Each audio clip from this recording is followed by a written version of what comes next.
أشهد أن لا إله إلا الله وحده لا شريك له ونشهد أن محمدا عبده ورسوله أرسله بالهدى ودين الحق ليظهره على الدين كله وكفى بالله شهيدا أما بعد فإن خير الحديث كتاب الله وخير الهدي هدي محمد صلى الله عليه وسلم وشر الأمور محدثاتها وكل محدثة بدعة وكل بدعة ضلالة وكل ضلالة في النار. يا أيها الذين آمنوا اتقوا الله حق تقاته ولا تموتن إلا وأنتم مسلمون. اللهم صل على محمد وعلى آل محمد كما صليت على إبراهيم وعلى آل إبراهيم إنك حميد مجيد. اللهم بارك على محمد وعلى آل محمد كما باركت على إبراهيم وعلى آل إبراهيم إنك حميد مجيد. أعوذ بالله من الشيطان الرجيم. وعباد الرحمن الذين يمشون على الأرض هونا وإذا خاطبهم الجاهلون قالوا سلاما والذين يبيتون لربهم سجدا وقياما والذين يقولون ربنا اصرف عنا عذاب جهنم إن عذابها كان غراما إنها ساءت مستقرا ومقاما. അല്ലാഹുവിന്റെ സത്യവിശ്വാസികളായ അടിമകളെ, അവന്റെ വിധിയും വിലക്കും നിയമനിർദ്ദേശങ്ങളും ജീവിതത്തിന്റെ എല്ലാ മേഖലകളിലും കഴിവിന്റെ പരമാവധി കാത്തു സൂക്ഷിച്ച് തഖ്വയുള്ളവരായി ജീവിക്കണേ എന്ന് സ്വന്തത്തോടും നിങ്ങളോടും വസിയത്ത് ചെയ്യുകയാണ്. നശ്വരമായ ഈ ലോക ജീവിതത്തിന്റെ ഓരോ നോക്കുകൾക്കും വാക്കുകൾക്കും അല്ലാഹുവിന്റെ കോടതിയിൽ ഉത്തരം പറയേണ്ടതുണ്ടെന്നും നാളിതുവരെ സമ്പാദിച്ച സമ്പാദ്യങ്ങൾക്കോ സന്താനങ്ങൾക്കോ സ്നേഹബന്ധങ്ങൾക്കോ സ്ഥാനമാനങ്ങൾക്കോ സമൂഹങ്ങൾക്കോ സംഘടനകൾക്കോ സൽപ്പേരുകൾക്കോ അള്ളാഹുവിന്റെ കോടതിയിൽ നമ്മെ തുണക്കുവാനോ നമുക്ക് വേണ്ടി ശുപാർശ ചെയ്യുവാനോ നമ്മുടെ തെറ്റുകുറ്റങ്ങൾ ഏറ്റെടുക്കുവാനോ സാധിക്കുകയില്ല എന്നും സ്നേഹത്തിന്റെ ഭാഷയിൽ എന്നെയും നിങ്ങളെയും ഓർമ്മപ്പെടുത്തുകയാണ്. റബ്ബ് സുബ്ഹാനഹു വ തആല പരിശുദ്ധ ഖുർആനിൽ അവന്റെ അടിമകളെ വിവിധങ്ങളായ രീതിയിൽ അഭിസംബോധന ചെയ്തിട്ടുണ്ട്. അബ്ദുല്ലാഹ് എന്നൊരുപാട് സ്ഥലങ്ങളിൽ, ഇബാദുല്ലാഹ് എന്നൊരുപാട് സ്ഥലങ്ങളിൽ അല്ലാഹ് പറഞ്ഞിട്ടുണ്ട്. പക്ഷേ ഖുർആനിൽ ചില സ്ഥലങ്ങളിൽ അല്ലാഹു സുബ്ഹാനഹു വ തആല അതിതീവ്രമായ സ്നേഹത്തോടെ ചില ആളുകളെ അഭിസംബോധന ചെയ്യുന്നതായി നമുക്ക് കാണാം. ഭയങ്കരമായ സ്നേഹത്തോടെ. അങ്ങനെ അല്ലാഹു സ്നേഹത്തോടെ വാത്സല്യത്തോടെ പറഞ്ഞൊരു വിഭാഗത്തെയാണ് പരിശുദ്ധ ഖുർആനിൽ സൂറത്തുൽ ഫുർഖാന്റെ അവസാനത്തെ ഭാഗത്ത് നമുക്ക് കാണാൻ കഴിയും. അവരെ കുറിച്ച് അല്ലാഹു പറഞ്ഞത് ഇബാദുർ റഹ്മാൻ, റഹ്മാനിന്റെ അടിമകൾ. ഇതിന് വലിയ പ്രത്യേകതയുണ്ട്. കാരണം അല്ലാഹുവിന്റെ ഓരോ സിഫത്തുകളും അല്ലാഹുവിന്റെ ഓരോ ഗുണങ്ങളാണ്. അള്ളാഹുവിന്റെ സിഫത്തുകളിൽ ഏറ്റവും സുന്ദരമായ ഒന്നാണ് റഹ്മാൻ എന്ന സിഫത്ത്. എന്താണ് റഹ്മാൻ?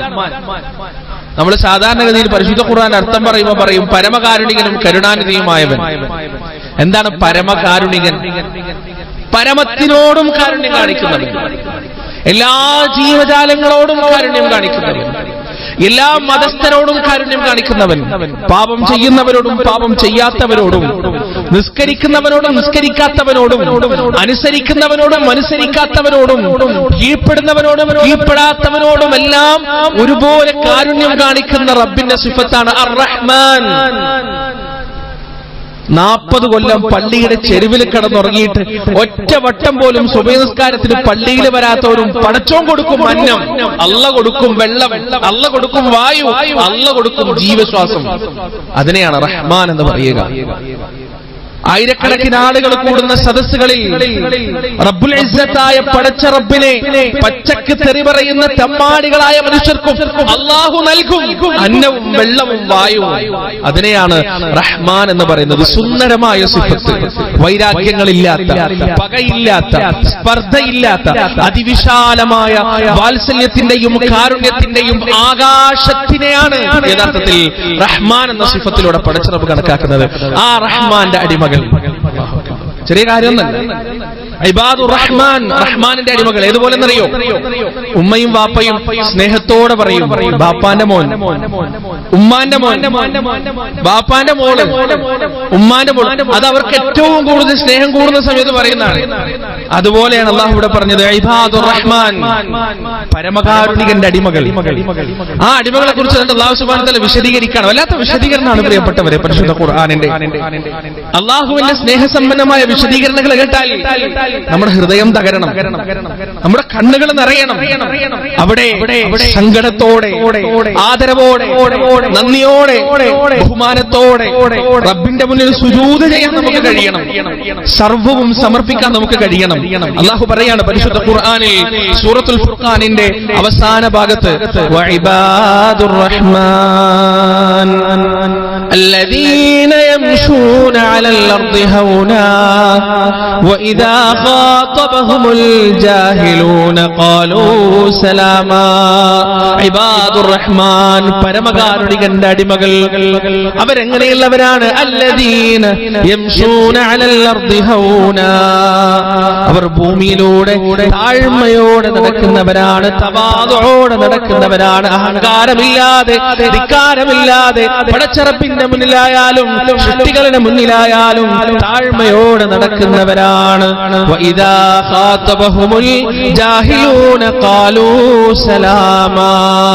ജാഹിലുകൾ, അജ്ഞരായ ആളുകൾ, വിവരദോഷികൾ അവരോട് തർക്കിക്കാൻ വന്നാൽ അവരതാ പറയുകയാണ് ഖാലൂ സലാമാ, നിങ്ങൾക്ക് സമാധാനം, ഞങ്ങൾ നിങ്ങളോട് തർക്കത്തിനില്ല, ഞങ്ങൾ നിങ്ങളോട് വഴക്കിനില്ല, ഞങ്ങൾ അല്ലാഹുവിനെ ഭയക്കുന്നവരാണ്, സമാധാനം ഇഷ്ടപ്പെടുന്നവരാണ്.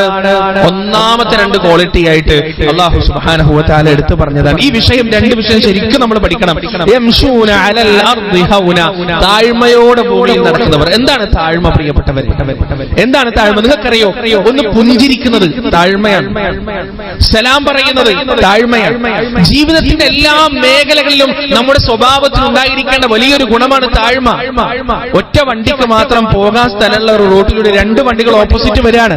ആദ്യം റിവേഴ്സ് കയറിടുന്നവൻ ആരാണോ? ഓനാണ് താഴ്മയുള്ളവൻ, അവനാണ് തവാദുഉള്ളവൻ, അവനാണ് ഇബാദുർ റഹ്മാനിൽപ്പെട്ടവൻ, അവനാണ് അല്ലാഹുവിന്റെ പരമകാരുണികന്റെ അടിയാറുകളിൽപ്പെട്ടവൻ. വർഷങ്ങളോളം നമ്മൾ അലങ്കരിച്ച ഒരു സ്ഥാനം, ആ സ്ഥാനത്തേക്ക് മറ്റൊരാൾ കടന്നു വരികയാണ്. ഹൃദയത്തിൽ ഒരു ചൊറിച്ചിലുമില്ലാതെ, ഒരു പ്രയാസമില്ലാതെ ആ സ്ഥാനമാനത്തെ ഉൾക്കൊള്ളാൻ നമുക്ക് കഴിയുന്നുണ്ടോ? നമ്മുടെ ഹൃദയത്തിൽ താഴ്മയുണ്ട് എന്നാണ് അർത്ഥം. നമ്മളെക്കാൾ ചെറിയ, സ്ഥാനം കുറഞ്ഞ, പ്രായം കുറഞ്ഞ, പക്വത കുറഞ്ഞ, പണമില്ലാത്ത, ഒന്നുമില്ലാത്ത ഒരു നമ്മുടെ ഒരു തെറ്റ് ചൂണ്ടിക്കാണിക്കുമ്പോ അത് മനസ്സാ വാച കർമ്മണ കുഴപ്പമില്ലാതെ സ്വീകരിക്കാൻ നമുക്ക് പറ്റുന്നുണ്ടോ? അവിടെ നമുക്ക് താഴ്മയുണ്ട് എന്നാണ് അർത്ഥം. നമ്മുടെ അഭിപ്രായം പറഞ്ഞു. വർഷങ്ങളായി നമ്മളൊരു സംഘടനയ്ക്ക് വേണ്ടി പണിയെടുക്കാം, ഒരു സംഘടനയ്ക്ക് വേണ്ടി നമ്മൾ രാവും പകലും ഇല്ലാതെ അങ്ങനെ പണിയെടുക്കാണ്, കഷ്ടപ്പെടുകയാണ്, ജോലി ചെയ്യാൻ. എന്നിട്ട് വളരെ നിർണായകമായ ഒരു ഘട്ടത്തിൽ എത്തിയപ്പോൾ ചർച്ച വരികയാണ്. ആ ചർച്ചയിൽ നമ്മളൊരു അഭിപ്രായം പറയുന്നു. നമ്മൾ ഇത്രയും കൊല്ലം കഷ്ടപ്പെട്ട ആ സംഘടനയിൽ നമ്മളൊരു അഭിപ്രായം പറയുന്നു. ആ അഭിപ്രായം ഒരു വ്യത്യാസവുമില്ലാതെ എല്ലാവരും ഒരുപോലെ അങ്ങോട്ട് തള്ളിക്കളയാണ്. അപ്പൊ നമ്മുടെ മനസ്സിൽ എന്ത് തോന്നും? ഞാൻ എന്തിനാ ഇത്രയും നാൾ കഷ്ടപ്പെട്ടത്? ഞാൻ എന്തിനാ ഇത്രയും നാൾ പ്രയാസപ്പെട്ടത്? എന്റെ ഒരു അഭിപ്രായത്തിന് പോലും മുഖവിലക്കെടുക്കാനുള്ള സാധ്യതയില്ലെങ്കിൽ പിന്നെ ഞാൻ എന്തിന് ഈ സംഘടനയിൽ നിൽക്കണമെന്ന് പറഞ്ഞ് ഇറങ്ങിപ്പോകാൻ നമുക്ക് തോന്നുന്നുണ്ടെങ്കിൽ നമ്മുടെ ഹൃദയത്തിൽ തവാദുഇല്ല എന്നാണ് അർത്ഥം. എന്റെ അഭിപ്രായം അതിവിടെ യോജിച്ചതല്ല, അത് തള്ളപ്പെടേണ്ടതായത് കൊണ്ടാണ് ആളുകൾ തള്ളിയത് എന്ന് തിരിച്ചറിഞ്ഞ് ആ സംഘടനയിൽ തുടരാൻ, ആ കൂട്ടത്തിൽ തുടരാൻ, ആ വീട്ടിൽ തുടരാൻ, ആ കുടുംബത്തിൽ നമ്മുടെ എതിരഭിപ്രായം സ്ഥാപിക്കുവാൻ വേണ്ടി കടന്നു വന്ന ആ പദ്ധതിയിൽ സഹകരിക്കാൻ നമുക്ക് കഴിയുന്നുണ്ടോ? അവിടെയാണ് തവാദു. ഉഹുദ് യുദ്ധം നടക്കുമ്പോൾ റസൂലുള്ളാഹി സ്വല്ലല്ലാഹു അലൈഹി വസല്ലം ആദ്യം പറഞ്ഞ അഭിപ്രായം എന്താണെന്നറിയോ? സ്ത്രീകൾ വീടിന്റെ മുകളിൽ നിൽക്കുക, പുരുഷന്മാർ താഴെ നിൽക്കുക, എന്നിട്ട് യുദ്ധം ചെയ്യാം, നമുക്ക് മദീനക്ക് പുറത്തു പോകണ്ട. അപ്പൊ സഹാബത്ത് പറഞ്ഞു, റസൂൽ അത് വേണ്ട, നമുക്ക് മദീനക്ക് പുറത്തു പോകാം. എന്താ റസൂൽ അവിടെ പറഞ്ഞത്? ഞാനാണ് മദീനയുടെ സ്ഥാപകൻ എന്നാണോ? ഞാനാണ് റസൂൽ എന്നാണോ? ഞാനാണ് നിങ്ങളുടെ നേതാവെന്നാണോ? അല്ല. റസൂലുള്ളാഹി സ്വല്ലല്ലാഹു അലൈഹി വസല്ലം ആ അഭിപ്രായം അതുപോലെ എടുക്കാൻ എന്നിട്ട് സ്വഹാബത്തിന്റെ കൂടെ പുറപ്പെടുകയാണ്. സുബ്ഹാനല്ലാഹ്, നിങ്ങളൊന്ന് ആലോചിച്ച് നോക്ക്. അതാണ് തവാദു. അതാണ് വിനയം. ആ വിനയമാണ് ജീവിതത്തിൽ വേണ്ടത്. പ്രിയപ്പെട്ടവരെ, യഥാർത്ഥത്തിൽ അള്ളാന്റെ റസൂലിന്റെ സഹാബികളെ പരിശുദ്ധ ഖുർആനും തിരുഹദീസും ഏത് രീതിയിൽ പാകപ്പെടുത്തിയെടുത്ത് ഒന്ന് പഠിച്ചു നോക്കിയാൽ മതി. മഹാനായ ഉമർ ഇബ്നുൽ ഖത്താബ് റളിയല്ലാഹു അൻഹു ദിഗ്വിജയം നേടി. നാനാഭാഗത്തും ഉമർ ഇബ്നുൽ ഖത്താബിന്റെ പേരും പ്രശസ്തിയും പരന്നു. ഉമറിനെ കുറിച്ച് അറിയാത്ത നാടുകളിലെ പേർഷ്യയിലും റോമിലുമെല്ലാം ഉമറാണ് ചർച്ച, അമീറുൽ മുഅ്മിനീനാണ് ചർച്ച. ആദ്യമായി മുസ്ലിങ്ങൾ അമീറുൽ മുഅ്മിനീൻ എന്ന് വിളിക്കുന്നത് ഉമർ ഇബ്നുൽ ഖത്താബ് റളിയല്ലാഹു അൻഹുവിനാണ്. ആ ഉമർ ഇബ്നുൽ ഖത്താബ് റളിയല്ലാഹു അൻഹുവിനെ കാണാൻ വേണ്ടിയിട്ട് റോമാ ചക്രവർത്തി ഒരു ദൂതനെ അയച്ചപ്പോ ആ ദൂതൻ മദീനയുടെ അതിർത്തിയിൽ വന്നിട്ട് നിന്നു. എന്നിട്ട് അവിടെ ഉണ്ടായിരുന്ന ആളുകളോട് ചോദിച്ചു, എവിടെ ഉമർ, അമീറുൽ മുഅ്മിനീൻ എവിടെ? ആ അതിർത്തിയിലുള്ള അങ്ങാടിക്കുട്ടികൾ മദീന തെരുവിലേക്ക് ആ ദൂതനെയും കൊണ്ട് നടന്നു. എന്നിട്ട് അയാൾ അങ്ങനെ കൊണ്ടു നടക്കാൻ, എന്നിട്ട് അവസാനം ഒരു മരത്തണലിൽ സ്വന്തം കൈ തലയണയാക്കി കിടന്നുറങ്ങുന്ന അമീറുൽ മുഅ്മിനീനെ കാണിച്ചു കൊടുത്തിട്ട് ആ കുട്ടികൾ ദൂതനോട് പറയാണ്, ഹാദിയ അമീറുൽ മുഅ്മിനീൻ, ഇതാണ് അമീറുൽ മുഅ്മിനീൻ, ഇതാണ് അമീറുൽ മുഅ്മിനീൻ. രാത്രികാലങ്ങളിൽ തന്റെ പ്രജകളുടെ അല്ലാഹു തന്നെ ഏൽപ്പിച്ച ഉത്തരവാദിത്തത്തിന്റെ നിർവഹണമെന്നോണം നേരാംവണ്ണം ഒന്ന് ഉറങ്ങുക പോലും ചെയ്യാതെ തന്റെ പ്രജകളുടെ ക്ഷേമം അന്വേഷിച്ച് നടന്നു ആ ഭരണാധികാരി. എന്നിട്ട് രാവിലെയാകുമ്പോ തന്റെ പ്രജകൾക്കിടയിൽ ഒരു മരത്തണലിൽ ഒരു ചെറിയ കൂലിവേലക്കാരന്റെ സൗകര്യങ്ങൾ പോലും ഇല്ലാതെ കിടന്നുറങ്ങാൻ മഹാനായ ഉമർ ഇബ്നുൽ ഖത്താബ് റളിയല്ലാഹു അൻഹു കഴിഞ്ഞിട്ടുണ്ടെങ്കിൽ ആ ഹൃദയത്തെ ഉഴുതുമറിച്ചത് പരിശുദ്ധ ഖുർആനാണ്. ആ ഖുർആൻ ഉഴുതുമറിച്ചത് കൊണ്ട് തന്നെ സിംഹാസനത്തിന്റെ ഉച്ചസ്ഥലങ്ങളിൽ ഇരിക്കുമ്പോഴും മരത്തണലിൽ സ്വന്തം കൈവള്ള തലനയാക്കി കിടന്നുറങ്ങാൻ ഉമറിന് മടിയുണ്ടായിരുന്നില്ല. ആ ഒരു താഴ്മ നമ്മുടെ ജീവിതത്തിൽ ഉണ്ടാവണം, ആ ഒരു വിനയം നമ്മുടെ ജീവിതത്തിൽ ഉണ്ടാവണം. ഷർട്ടിന്റെ വില ഒന്ന് കുറഞ്ഞു കഴിഞ്ഞാൽ, പാന്റിന്റെ സ്റ്റാൻഡേർഡ് ഒന്ന് കുറഞ്ഞു കഴിഞ്ഞാൽ, ഷൂസിന്റെ വില ഒന്ന് കുറഞ്ഞു കഴിഞ്ഞാൽ മുഖം ചുളിയുന്നവർ നമ്മുടെ കൂട്ടത്തിലുണ്ട്. പ്രിയപ്പെട്ടവരെ, ആ ഒരു സ്വഭാവം ഒരു മുസ്ലിമിനെ സംബന്ധിച്ചിടത്തോളം ഉണ്ടാവാൻ പാടില്ല എന്നാണ് മുൻഗാമികളായ ആളുകൾ നമുക്ക് പഠിപ്പിച്ചിരുന്നത്. ഖാലിദ് ഇബ്നു വലീദ് റളിയല്ലാഹു അൻഹു ആരായിരുന്നു? അദ്ദേഹത്തിന് പറയപ്പെട്ട പേര് സൈഫുല്ലാ എന്നാണ്, അള്ളാഹുവിന്റെ വാൾ എന്നാണ്. അദ്ദേഹം പങ്കെടുത്ത യുദ്ധത്തിന് കയ്യും കണക്കുമില്ല. അവസാനം അദ്ദേഹം മരിക്കുന്നത് പ്ലേഗ് പിടിപെട്ടിട്ടാണ്. പ്ലേഗ് പിടിപെട്ട് അദ്ദേഹം മരിക്കുമ്പോ അദ്ദേഹത്തിന്റെ കിടക്കപ്പായിൽ മരണക്കിടക്കയിൽ കിടന്നിട്ട് അദ്ദേഹം വിലപിക്കാണ്, അദ്ദേഹം കരയാണ്. എന്റെ ശരീരത്തിൽ ഒരു തുണ്ട് സ്ഥലം പോലും ഇനി ബാക്കിയില്ല, വെട്ടുകിട്ടാതെ കുത്തുകിട്ടാതെ ശരങ്ങളുടെ അടയാളങ്ങളില്ലാതെ ഒരു തുണ്ട് സ്ഥലം പോലും ബാക്കിയില്ല. എന്നിട്ടും ഖാലിദേ, നീ മരിക്കുന്നത് ഈ കിടക്കവിരിപ്പിൽ കിടന്നിട്ടാണല്ലോ, ഒട്ടകം മരിക്കുന്നത് പോലെയാണല്ലോ നീ മരിക്കുന്നത് എന്ന് വിലപിക്കുന്ന ഖാലിദ് ഇബ്നു വലീദ് റളിയല്ലാഹു അൻഹുവിന്റെ നെഞ്ചത്ത് കൈവച്ച്, ഹൃദയത്തിന്റെ ഭാഗത്ത് കൈവച്ചിട്ട് അവിടെ ഉണ്ടായിരുന്ന സ്വഹാബികൾ പറഞ്ഞു കൊടുത്തു, താങ്കൾ തോൽക്കാതിരുന്നത് അള്ളാഹുവിന്റെ ഇസ്സത്തിന്റെ സംരക്ഷണം എന്നോണമാണ്. കാരണം രണാങ്കണത്തിൽ താങ്കൾക്ക് കിട്ടിയ പേര് സൈഫുല്ലാ എന്നാണ്, അള്ളാഹുവിന്റെ വാളി എന്നാണ്, അള്ളാഹുവിന്റെ ഖഡ്ഗം എന്നാണ്. ആ ഖഡ്ഗമെങ്ങാനും തകർക്കപ്പെട്ടാൽ ഒരുപക്ഷെ അള്ളാഹുവിന്റെ ശത്രുക്കൾ, അള്ളാഹുവിന്റെ ഖഡ്ഗം തകർക്കപ്പെട്ടു, അള്ളാഹുവിന്റെ വാള് പരാജയപ്പെട്ടു എന്ന് പറഞ്ഞേനെ. അതുകൊണ്ടാണ്, അതില്ലാതിരിക്കാനാണ് രണാങ്കണങ്ങളിൽ ശരങ്ങൾ അങ്ങോട്ടും ഇങ്ങോട്ടും പായുമ്പോ ഒന്നുപോലും അങ്ങയുടെ ജീവൻ എടുക്കാതിരുന്നത്, ഒരു വാള് പോലും അങ്ങയുടെ തലയറക്കാതിരുന്നത്, അങ്ങ് രണാങ്കണത്തിൽ പിടഞ്ഞു മരിക്കാതിരുന്നത്. സൈഫുല്ലാ എന്ന പേര് വഹീന്റെ അടിസ്ഥാനത്തിൽ റസൂലുള്ളാഹി സ്വല്ലല്ലാഹു അലൈഹി വസല്ലമ താങ്കൾ കിട്ടുന്നത് കൊണ്ടാണ്.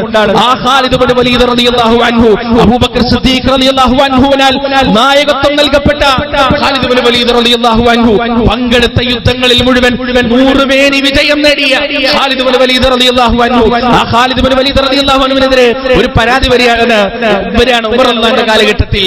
അങ്ങനെ ആ ഖാലിദ് റളിയല്ലാഹു അൻഹുവിനെ വിചാരണയ്ക്ക് നിർത്തുന്ന ഒരു രംഗമുണ്ട്. ആ രംഗം ഏതാണെന്ന് അറിയോ? അദ്ദേഹത്തെ വിചാരണയ്ക്ക് വേണ്ടി അമീറുൽ മുഅ്മിനീന്റെ മുന്നിൽ നിർത്തിയിട്ട് അദ്ദേഹത്തിന്റെ തലപ്പാവ്, അദ്ദേഹത്തിന്റെ നായകത്വം, അബൂബക്കർ സിദ്ദീഖ് അണിയിച്ചു കൊടുത്ത നായകത്വം, ആ തലപ്പാവ് ഊരുന്നത് ആരാണെന്ന് അറിയോ? ബിലാൽ റളിയല്ലാഹു അൻഹു, ബിലാൽ റളിയല്ലാഹു അൻഹു, അവിടെ ഒരു തരിപ്പ് പോലും വേദന ഖാലിദ് ഇബ്നു വലീദിന്റെ മനസ്സിലുണ്ടായിട്ടില്ല. ഇവൻ ആരാ എന്റെ തലപ്പാവൂരാൻ?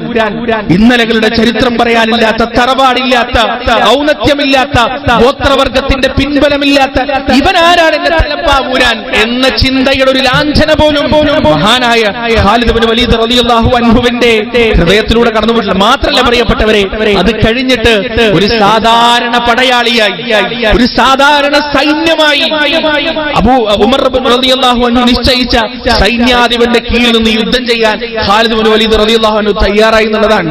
അവിടെ അദ്ദേഹത്തിന് ചിന്തിക്കായിരുന്നു, വേണമെങ്കിൽ അബൂബക്കർ സിദ്ദീഖാണ്, ഉമറെ അങ്ങേക്കാൾ ശ്രേഷ്ഠനായ ഒരാളാണ് എന്നെ ഈ സ്ഥാനത്ത് നിയോഗിച്ചത്, എന്നെ അങ്ങ് മാറ്റിയത് കാരണം ഇനി ഞാൻ ഈ പരിപാടിക്കില്ല എന്ന് പറഞ്ഞ് മാറിക്കായിരുന്നു. പക്ഷെ നിന്നില്ല. കാരണം അദ്ദേഹത്തിന് അങ്ങനത്തെ ചിന്ത വന്നില്ല. കാരണം അദ്ദേഹത്തിന്റെ ഹൃദയത്തിൽ തവാദുഉ ഉണ്ടായിരുന്നു, താഴ്മയുണ്ടായിരുന്നു. നമ്മുടെയൊക്കെ ഹൃദയത്തെ കുറിച്ച് ഒന്ന് പഠിച്ചു നോക്ക് പ്രിയപ്പെട്ടവരെ. നമുക്ക് ആ താഴ്മയുണ്ടോ? നമുക്ക് ആ തോൽക്കാനുള്ള മനസ്സുണ്ടോ? എവിടെയായാലും, കുടുംബത്തിലായാലും, സമൂഹത്തിലായാലും, സ്വന്തം ഭാര്യയുടെ മുന്നിലായാലും ആ തോൽക്കാനുള്ള, താഴാനുള്ള മനസ്സ് നമുക്കുണ്ടോ? ഒന്നാലോചിച്ച് നോക്ക് പ്രിയപ്പെട്ടവരെ.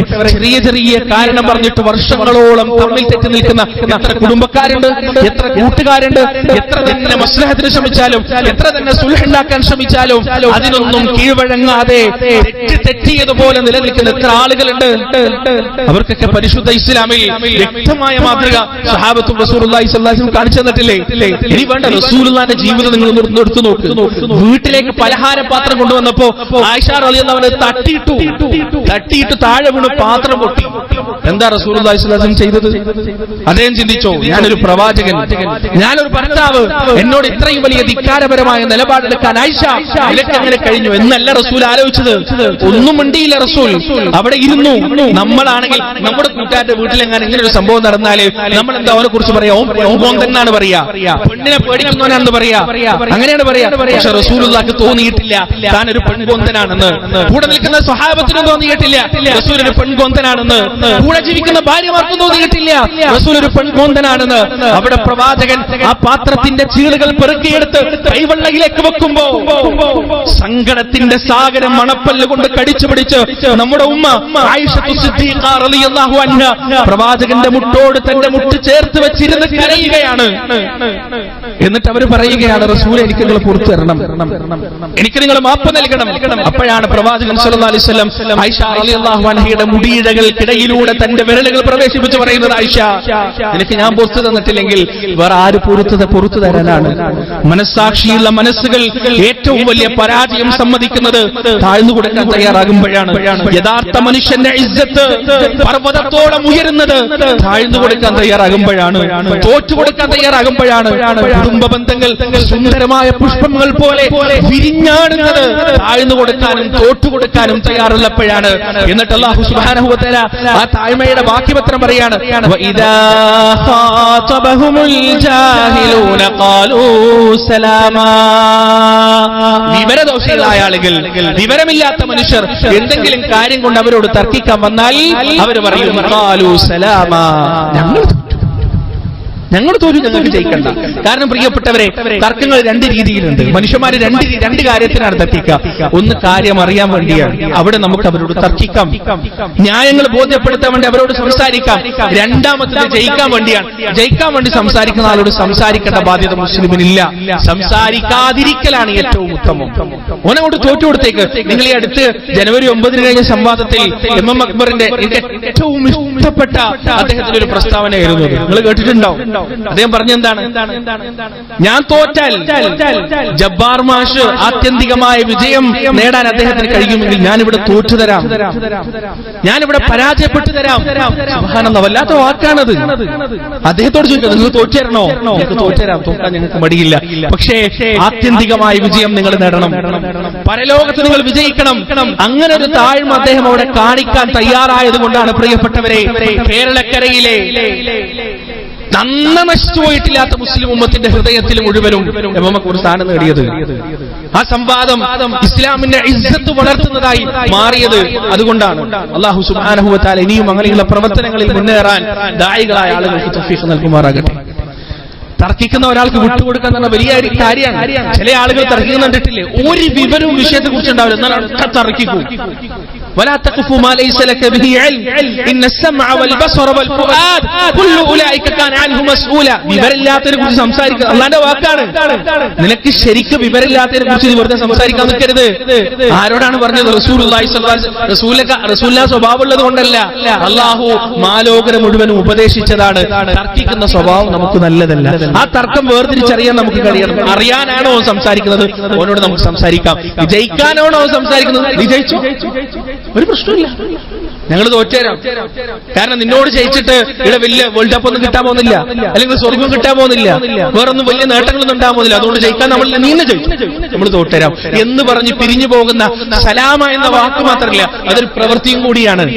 ആ പ്രവർത്തനത്തിൽ കാണിച്ച് തോറ്റു പോകുന്ന ആളുകളെ കുറിച്ചാണ് അല്ലാഹു സുബ്ഹാനഹു വ തആല ഇബാദുർ റഹ്മാൻ എന്ന് പറഞ്ഞത്. കാരണം അവരോട് തർക്കിച്ച ഒരു പക്ഷെ നമുക്ക് ജയിക്കാൻ പറ്റും, ആ ജയം നമുക്ക് വേണ്ട എന്ന് വെക്കുന്നവർ അല്ലാഹു സുബ്ഹാനഹു വ തആല ഈ താഴ്മയുള്ള തവാദുഉള്ള മനുഷ്യരുടെ കൂട്ടത്തിൽ നമ്മെ ഇവരെയും ഉൾപ്പെടുത്തുമാറാകട്ടെ. വനസ്തഗ്ഫിറുല്ലാഹ ലി വലക്കും അൻ ജമീഇൽ മുസ്ലിമീന അജ്മഈൻ വനസ്തഗ്ഫിറൂഹു ഇന്നഹു ഹുവൽ ഗഫൂറുർ റഹീം. الصلاة والسلام على رسول الله وعلى آله وأصحابه أجمعين ما بعد. يا أيها الذين آمنوا اتقوا الله حق تقاته ولا تموتن إلا وأنتم مسلمون. ഒരിക്കൽ കൂടി അല്ലാഹുവിനെ സൂക്ഷിച്ച് ജീവിക്കണേ എന്ന് സ്വന്തത്തോടും നിങ്ങളോടും വസിയത്ത് ചെയ്യുകയാണ്. പ്രിയപ്പെട്ടവരെ, ഇബാദുർ റഹ്മാനെ കുറിച്ച് അല്ലാഹു സുബ്ഹാനഹു വ തആല വീണ്ടും ഒരുപാട് കാര്യങ്ങൾ പറയുന്നുണ്ട്. ഇൻഷാ അല്ലാഹ് വരുന്ന ആഴ്ചകൾ നമുക്കത് പറഞ്ഞു തീർക്കാം. ഏതായാലും രണ്ട് വിഷയങ്ങൾ കൂടി പറഞ്ഞിട്ട് നമുക്ക് അവസാനിപ്പിക്കാം. രണ്ട് കാര്യങ്ങൾ കൂടി ഇബാദുർ റഹ്മാനെ കുറിച്ച് പറഞ്ഞ ഒന്നാമത്തെ വിഷയം, ഓരോ വിഷയങ്ങളും ഒരുപാട് നേരം വിശദീകരിക്കേണ്ടതാണ്. ഇബാദുർ റഹ്മാൻ എന്ന് പറഞ്ഞ ചെറിയ വിഷയമൊന്നുമല്ല. അതിൽ രണ്ടാമതായി അല്ലാഹു സുബ്ഹാനഹു വ തആല പറഞ്ഞത് അല്ലാഹ് പറയാണ്, വല്ലദീന യബീതൂന ലിറബ്ബിഹിം സുജ്ജദൻ വ ഖിയാമാ. മൂന്നാമതായി പറഞ്ഞത് വല്ലദീന യഖൂലൂന റബ്ബന സ്രിഫ് അന്നാ അദാബ ജഹന്നം ഇന്ന അദാബഹാ കാന ഗറാമാ ഇന്നഹാ സാഅത് മുസ്തഖറൻ വമുഖാമാ വല്ലദീന യബീതൂന ലിറബ്ബിഹിം സുജ്ജദൻ വഖിയാമാ. രാത്രി കാലങ്ങളിൽ അവരെ കാണാം, രാത്രി സമയങ്ങളിൽ എല്ലാവരും കിടന്നുറങ്ങുമ്പോൾ ജനങ്ങളെ മുഴുവൻ ഗാഠനിദ്രയിലേക്ക് കണ്ടുപോകുമ്പോ അവരെ കാണാം റസൂൽ ഏത് രീതിയിൽ സുജ്ജദൻ വ ഖിയാമാ, ഒരുപാട് നേരം നിന്നുകൊണ്ടും ഒരുപാട് നേരം സുജൂദ് ചെയ്തുകൊണ്ടും ഒരുപാട് നേരം റുകൂഇലായിക്കൊണ്ടും ഉയർന്ന കൈകളാൽ നനഞ്ഞ കണ്ണുകളാൽ തുടിക്കുന്ന ഹൃദയങ്ങളാൽ ഭയവും പ്രതീക്ഷയും അർപ്പിച്ചുകൊണ്ട് അല്ലാഹുവിന്റെ മുന്നിൽ നിൽക്കുന്നവരായി അവരെ താങ്കൾക്ക് കാണാം. തഹജ്ജുദ് നമസ്കാരത്തെ കുറിച്ചാണ് ഇവിടെ പറഞ്ഞത്. പ്രിയപ്പെട്ടവരെ, തഹജ്ജുദ് നമസ്കാരം ചെറിയ വിഷയമൊന്നുമല്ല. പരിശുദ്ധ ഖുർആനിൽ സൂറത്തു സജ്ദയിൽ അല്ലാഹുവിനെ കുറിച്ച് പറഞ്ഞത് എന്താണ്? തതജാഫാ ജുനൂബുഹും അനിൽ മദാജിഇ യദ്ഊന റബ്ബഹും ഖൗഫൻ വതമആ വമിമ്മാ റസഖ്നാഹും യൂഫിഖൂൻ. അവരുടെ കിടക്കപ്പായയിൽ നിന്ന് സ്വന്തം ശരീരങ്ങളെ പറിച്ചെടുക്കുന്നവരാണ്. ആ പറിച്ചെടുക്കാന്ന് പഠിച്ച വെറുതെ പറഞ്ഞൊന്നുമല്ല. നമ്മള് ചില ആളുകൾ പറയും എങ്ങനെയല്ലേ കഴിയുന്നു, 2:30ക്കും 3:30ക്കും എണീക്കുന്ന ആളുകളെ കുറിച്ച് കേൾക്കുമ്പോ എന്തൊരു അത്ഭുതാലേ, എങ്ങനെ എണീക്കാൻ കഴിയുന്നത്? നമ്മുടെ ആളുകൾ പറയുന്ന വർത്താനാണ്, എങ്ങനെ സാധിക്കുന്നത്? പ്രിയപ്പെട്ടവരെ, അവര് എന്തോ മാജിക് കാണിച്ചിട്ട് ഇങ്ങനെ എണീറ്റ് വരില്ല. അവരെന്തെങ്കിലും മാജിക് കാണിച്ച് ഇങ്ങനെ എണീറ്റ് വരില്ല. മറിച്ച് അല്ലാഹ് പറഞ്ഞിട്ടുണ്ട് എങ്ങനെ എണീക്കുന്നത്. അവരിങ്ങോട്ട് പറിച്ചെടുക്കാണ്. അവരുടെ കിടക്കപ്പായിൽ നിന്ന് ശരീരത്തെ പറിച്ചെടുക്കാൻ നമ്മൾ എണീക്കാൻ നോക്കുമ്പോൾ നമുക്കുള്ള അതേ ക്ഷീണം അവർക്കുണ്ട്. അലാറം ഓഫാക്കിയിട്ട് ഒരു 5 മിനിറ്റ് കൂടി കിടക്കാന്ന് നമുക്ക് തോന്നാറില്ലേ? അതേ തോന്നൽ അവർക്കുണ്ട്. അലാറം ഓഫാക്കിയിട്ട് കുറച്ചും കൂടി ഒരു അരമണിക്കൂർ തുടങ്ങാൻ നമുക്ക് തോന്നാറില്ലേ? അതേ തോന്നൽ അവർക്കുണ്ട്. പക്ഷെ ആ തോന്നൽ അവർ അതിജയിക്കാണ്. എന്നിട്ട് അവർ കിടക്കപ്പായിൽ നിന്ന് സ്വന്തത്തെ പറിച്ചെടുക്കാണ്. എന്തുകൊണ്ട്? ആ ഉറക്കം നൽകുന്ന സുഖത്തെക്കാൾ എത്രയോ പ്രാധാന്യം അവരുടെ മനസ്സിൽ അള്ളാന്റെ മുന്നിൽ കിടക്കുന്ന സുജൂദിനുണ്ട്, റബ്ബിന്റെ മുന്നിൽ നടത്തുന്ന ദുആക്കുണ്ട്. അവർക്ക് ആവശ്യമുണ്ട് റബ്ബിനെ. അവർക്ക് ചോദിക്കാൻ ഒരുപാട് കാര്യങ്ങളുണ്ട്, പറയാൻ ഒരുപാട് വിഷയങ്ങളുണ്ട്, സങ്കടങ്ങളുണ്ട്. അള്ളാഹിനോട് പറയാൻ അവരത് അള്ളാഹിനോട് മാത്രമേ പറയുള്ളൂ. അതുകൊണ്ടാണ് അത്രയും കഷ്ടപ്പെട്ടിട്ട് അവര് സ്വന്തം ശരീരത്തെ ഇങ്ങോട്ട് പറിച്ചെടുക്കുന്നത്. എന്തുകൊണ്ടാണ് നമുക്ക് എഴുന്നേൽക്കാൻ പറ്റാത്തതെന്നറിയോ? നമുക്ക് നമ്മുടെ ഹൃദയത്തിലുള്ള ആഗ്രഹം തീവ്രമല്ല എന്നുള്ളത് കൊണ്ടാണ്. നമ്മുടെ ഹൃദയത്തിൽ തഹജ്ജുദിനെ എഴുന്നേൽക്കണം എന്നുള്ള ആഗ്രഹം തീവ്രമാണെങ്കിൽ, അങ്ങനെയുള്ള തീവ്രമായ ആഗ്രഹം ഉണ്ടോ ഇല്ലെന്ന് എങ്ങനെ മനസ്സിലാക്കുക? തഹജ്ജുദ് നഷ്ടപ്പെട്ട് സുബഹി ബാങ്ക് കൊടുത്തിട്ടാണ് നമ്മൾ എഴുന്നേൽക്കുന്നതെങ്കിൽ നമ്മുടെ ഹൃദയത്തിൽ കഠിനമായ വേദന ഉണ്ടാവും, വല്ലാത്ത പ്രയാസം ഉണ്ടാവും, നമ്മുടെ കണ്ണ് നിറയും. പടച്ചോനെ നഷ്ടപ്പെട്ടല്ലോ. ദുഹാന്റെ സമയം വരെ ആ വേദന നമ്മൾ അലട്ടിക്കൊണ്ടിരിക്കും, ആ വേദന നമ്മൾ പ്രയാസപ്പെടുത്തിക്കൊണ്ടിരിക്കും. അങ്ങനെ ഒരു വേദന നിങ്ങൾക്കുണ്ടോ? അധികം വൈകാതെ നിങ്ങൾ ഈ വിഭാഗത്തിൽ പെടും. അധികം വൈകാതെ ആ തഹജ്ജുദ് നിസ്കാരത്തിന് നിങ്ങൾക്ക് എഴുന്നേൽക്കാൻ പറ്റും. അങ്ങനെ ഒരു വേദന നിങ്ങൾക്കില്ലേ? മരണം വരെ തഹജ്ജുദ് നിസ്കരിക്കാനുള്ള ഭാഗ്യം നിങ്ങൾക്ക് ഉണ്ടാവില്ല. ആ സമയത്ത് എഴുന്നേൽക്കാനുള്ള ഭാഗ്യം ഉണ്ടാവില്ല. ഹൃദയത്തിൽ തീവ്രമായ ആഗ്രഹം തഹജ്ജുദ് നിസ്കരിക്കാൻ ഉണ്ടാവുമ്പോ പ്രിയപ്പെട്ടവരെ, ഒരു ദിവസം നമ്മൾ എഴുന്നേറ്റില്ലെങ്കിൽ ആ മനസ്സിലുണ്ടാകുന്ന സങ്കടം ഉണ്ടല്ലോ, ആ സങ്കടത്തിന്റെ ഭാരം പിറ്റേ ദിവസം നമ്മൾ പറിച്ചെടുക്കും. ആ സങ്കടം ഉണ്ടാവണം, ആഗ്രഹം ഉണ്ടാവണം. ആഗ്രഹം ഉണ്ടെങ്കിലേ സങ്കടം ഉണ്ടാവുള്ളൂ. അങ്ങനെയുള്ള ആളുകളെ കുറിച്ചാണ് അല്ലാഹു സുബ്ഹാനഹു വ തആല പറഞ്ഞത്, വല്ലദീന യബീതൂന ലിറബ്ബിഹിം സുജ്ജദൻ വഖിയാമാ. അവർ സുജൂദ് ചെയ്തിട്ടും ഖിയാമിലായിക്കൊണ്ട് തഹജ്ജുദിൽ അങ്ങനെ അല്ലാഹുവുമായി ബന്ധപ്പെടുന്നവരാണ്. ഒരു സമാധാനം ഉണ്ട് പ്രിയപ്പെട്ടവരെ, തഹജ്ജുദ് നമസ്കാരത്തിന് ശേഷം എങ്ങാനും ആ തഹജ്ജുദിന്റെ സമയത്ത് ഒന്ന് കരയാൻ നമുക്ക് കഴിഞ്ഞാൽ, നമ്മുടെ ആവശ്യം ഒരു തുള്ളി കണ്ണുനീരിന്റെ അകമ്പടിയോട് റബ്ബിനോട് പറയാൻ നമുക്ക് കഴിഞ്ഞാൽ, അവിടെ ഇങ്ങനെ ഇരുന്നിട്ട് സുബ്ഹി ബാങ്കിന്റെ ശബ്ദം മുസല്ലയിൽ ഇരുന്നിട്ട് കേൾക്കാൻ നമുക്ക് കഴിഞ്ഞാലുണ്ടല്ലോ, നമ്മുടെ ഹൃദയത്തിന് ഒരു സമാധാനം വരാനുണ്ട്. നിങ്ങളുടെ ജീവിതത്തിൽ നിങ്ങളെ ഏറ്റവും കൂടുതൽ ഇഷ്ടപ്പെടുന്ന സമയം ആ സമയമായിരിക്കും, ആ നേരമായിരിക്കും. അല്ലാഹു സുബ്ഹാനഹു വ തആല തൗഫീഖ് നൽകുമാറാകട്ടെ. ഒരു ചെറിയ കാര്യം കൂടി പറഞ്ഞുതരാം. തഹജ്ജുദ് നിസ്കരിക്കാൻ ആഗ്രഹിക്കുന്നവർ ഈ കൂട്ടത്തിലുണ്ടെങ്കിൽ അലാറം വെച്ചിട്ട് അലാറം ഇങ്ങനെ ഓഫാക്കി കിടക്കാണ് എന്ന പരാതിയാണ് പല ആളും പറയുക. നിങ്ങളുടെ കൈ എത്താത്തെടുത്ത് അലാറം വെക്കുക. അതൊരു ടിപ്പാണ്. ആരെങ്കിലും ഈ ഒരു ടിപ്പ് കാരണം നിസ്കരിക്കാൻ തുടങ്ങിയിട്ടുണ്ടെങ്കിൽ അൽഹംദുലില്ലാഹ് എനിക്കതൊരു വലിയ ഗുണമായിരിക്കുമല്ലോ, അതുകൊണ്ടാണ് പറഞ്ഞിരുന്നത്. നിങ്ങളുടെ കൈ എത്തുന്ന ദൂരത്ത് അലാറം വെക്കാതിരിക്കുക. അലാറം കുറെ ദൂരെ കൊണ്ടുപോയി വെക്കുക. അതുപോലെ തന്നെ ഒരുപാട് അലാറങ്ങൾ വെക്കുക. നിങ്ങൾ ഒരു 3:30 എഴുന്നേൽക്കാൻ ഉദ്ദേശിക്കുന്നെങ്കിൽ 3:30 വെക്കുക, 3:35 വെക്കുക, 3:40 വെക്കുക, 3:45. ഞാൻ പറയുമ്പോൾ ആയിരിക്കും ഭ്രാന്താണ്, നിങ്ങളൊന്നും ചെയ്തു നോക്കുക. 45, 50, 55, 4, 4:05, 4:10 ഒക്കെ വെച്ചിട്ട് നിങ്ങളൊന്ന് കിടന്നു നോക്കുക. എന്നിട്ട് നിങ്ങൾ കിടക്കുക, കൈ എത്തുന്നിടത്ത് വെക്കരുത്. ആഗ്രഹം ഉണ്ടാവണം, തീവ്രമായ ആഗ്രഹം. എന്നിട്ട് ഒന്നാമത്തെ അലാറം ചിലപ്പോൾ നിങ്ങൾ എഴുന്നേറ്റ് പോയി ഓഫാക്കായിരിക്കും. രണ്ടാമത്തെ എഴുന്നേറ്റ് പോയി ഓഫാക്കാൻ പോകുമ്പോ, അല്ലെങ്കിൽ മൂന്നാമത്തെയോ നാലാമത്തെയോ ഓഫാക്കാൻ പോകുമ്പോ ബോധം വരും, ഇതെന്തിനാ ഞാൻ വെച്ചേ. ചിലപ്പോൾ നിസ്കരിക്കാനുള്ള ഭാഗ്യം കിട്ടും. അങ്ങനെ ഒന്ന് ചെയ്തോക്ക്. ആഗ്രഹം ഉണ്ടാവണം പ്രിയപ്പെട്ടവരെ മനസ്സിൽ. അല്ലാഹു സുബ്ഹാനഹു വ തആല അതിന് നമുക്ക് തൗഫീഖ് നൽകുമാറാകട്ടെ. ആ തഹജ്ജുദിന്റെ സമയത്ത് അവരെ എഴുന്നേൽപ്പിക്കുന്ന വേറൊരു വികാരത്തെ കുറിച്ചാണ് അല്ലാഹു പറഞ്ഞത്. യഖൂലൂന, അവർ പറയുകയാണ്, റബ്ബന സ്രിഫ് അന്നാ അദാബ ജഹന്നം ഇന്ന അദാബഹാ കാന ഗറാമാ ഇന്നഹാ സാഅത് മുസ്തഖറൻ വ മുഖാമാ. അവർ പറയാണ്, അല്ലാഹുവേ ജഹന്നമിന്റെ അദാബിൽ നിന്ന് ഞങ്ങളെ നീ മാറ്റണമേ. ഏറ്റവും മോശമായ വാസസ്ഥലമാണ്. നരകത്തെക്കുറിച്ചൊന്ന് പഠിക്കാൻ നമ്മൾ തയ്യാറായാൽ മതി. മഹാനായ ഇബ്നുൽ ഖയ്യിം റഹിമഹുള്ളാഹുവിന്റെ ഒരു വാക്കുണ്ടല്ലോ, എന്താണ്? അള്ളാഹിനെ കുറിച്ച് ഓർത്തിട്ട് നീ നന്നാവാ. അതിന് നിനക്ക് പറ്റുന്നില്ലെങ്കിൽ സ്വർഗത്തെ കുറിച്ച് ഓർത്ത് സ്വർഗത്തെ ആഗ്രഹിച്ചിട്ട് നീ നന്നാവാ. അതിന് നിനക്ക് പറ്റുന്നില്ലെങ്കിൽ നരകത്തെ പേടിച്ചിട്ട് നീ നന്നാവാ. അതിനും നിനക്ക് പറ്റുന്നില്ലെങ്കിൽ നീ അറിയുക, നീ നരകത്തിന് വേണ്ടി പടക്കപ്പെട്ടവനാണ്. പിന്നെ നന്നാവാൻ കഴിയില്ല. നരകത്തിനെ പേടിച്ചിട്ട് നന്നാവാൻ പറ്റുന്നില്ലെങ്കിൽ നന്നാവാൻ കഴിയില്ല. അല്ലാഹു സുബ്ഹാനഹു വ തആല നമ്മെ കാത്തുരക്ഷിക്കുമാറാകട്ടെ. ഭയാനകമായ നരകത്തിൽ നിന്ന് മാറി നിൽക്കുന്ന രക്ഷപ്പെടുന്നവരുടെ കൂട്ടത്തിൽ അല്ലാഹു സുബ്ഹാനഹു വ തആല നമ്മെ ഏവരെയും ഉൾപ്പെടുത്തുമാറാകട്ടെ. ഞങ്ങളിൽ നിന്ന് വന്നുപോയ ചെറുതും വലുതുമായ തെറ്റുകുറ്റങ്ങൾ നീ ഞങ്ങൾക്ക് പുറത്തു മാപ്പാക്കി തരണേ അല്ലാഹ്.